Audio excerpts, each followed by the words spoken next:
हिंगोली महानगरपालिकेच्या निवडणुकीच्या प्रचाराची रणधुमाळी सुरू झाली आहे। अनेक उमेदवारांनी आपली उमेदवारी मागे घेतली। आता निवडणुकीच्या रिंगणामध्ये 490 उमेदवार आपले नशीब आजमावत आहेत। प्रभाग क्रमांक 17 मधील 3 अपक्ष उमेदवारांनी शिवसेना भाजप युतीला पाठिंबा जाहीर केला आहे। भाजपचे उमेदवार मोरेश्वर भोईर यांना अपक्ष उमेदवारांनी पाठिंबा दर्शवला असून भरत जाधव, सुरेखा भोईर, सचिन गायकवाड यांनी अपक्ष अर्ज दाखल केला होता। वरिष्ठांच्या आदेशानुसार शिवसेना भाजपची मते विभागू नये यासाठी या तिन्ही उमेदवारांनी महायुतीला पाठिंबा दिला आहे। मी भरत जाधव, मंडळ सरचिटणीस, कल्याण ग्रामीण मंडळ 2। तर आम्ही अनेक वर्षांपासून इथे भारतीय जनता पार्टीचं काम करतो, पक्ष वाढवण्याचं, पक्ष संघटनेचं काम करतो। परंतु इथे आम्ही स्वतः इथे प्रबळ दावेदारी आम्ही केली होती की इथे आम्हाला उमेदवारी मिळावी म्हणून। परंतु इथे झालेले ज्या युती आणि त्याच्यामुळे 2 सीट ज्या समोरच्या पक्षाकडे म्हणजे शिवसेनेकडे गेल्यामुळे आम्हाला इथे उमेदवारी मिळाली नाही। परंतु कुठेतरी कार्यकर्त्यांच्या मागणीवरून मी इथे अपक्ष अर्ज दाखल केला होता।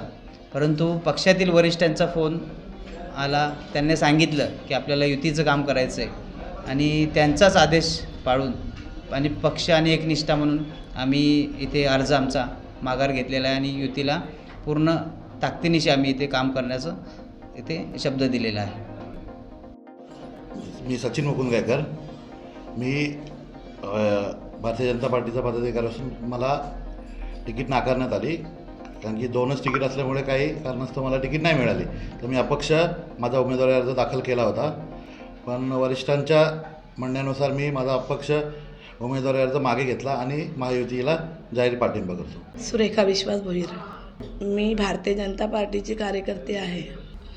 मी पक्षाकडे तिकीट मागितली होती, परंतु मला नाकारण्यात आलं। मी माझ्या कार्यकर्त्यांनी मला सांगितलं अपक्ष फॉर्म भरा, म्हणून मी अपक्ष फॉर्म भरला। मात्र आज मी माझा अपक्षाचा प्रचार बंद करते आणि महायुतीला जाहीर पाठिंबा देते। खरं तर हा पूर्ण प्रभाग भारतीय जनता पार्टी प्रभावित असलेला प्रभाग आहे।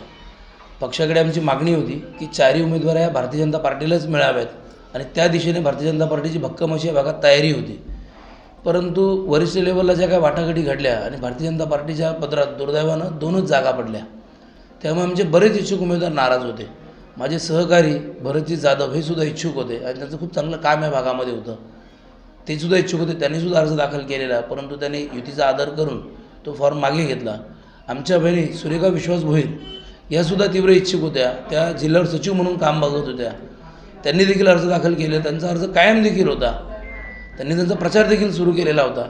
परंतु युतीच्या उमेदवारांना कुठेच अडचण निर्माण होणे, बाधा येऊ नये म्हणून वरिष्ठांच्या सल्ल्याने ते आज त्यांचा अर्ज मॅन करत आहेत आणि त्यांचा प्रचार थांबवत आहेत आणि युतीला जाहीर ते पाठिंबा देत आहेत।